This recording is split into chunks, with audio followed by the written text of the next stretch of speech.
கோடியில ஒருத்தியம்மா கோலமயில் ராணி ஆடி வரும் பூங்கலசம் அழகிருக்கும் மேனி தேர் நடந்து தெருவில் வரும் ஊர்வலமா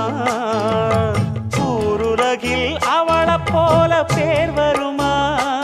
நல்ல பளிங்கு போல சிரிக்கும் மனச பறிக்கும் பவள விரிப்பு விளங்கிடாத இனிப்பு விவரம் புரிஞ்சிடாத துடிப்பு சந்திர ஜோதி வந்தது போல சுந்தர தேவி ஜொலிப்பு கலைவாணியோ ராணியோ அவள்தான் யாரோ சிலை மே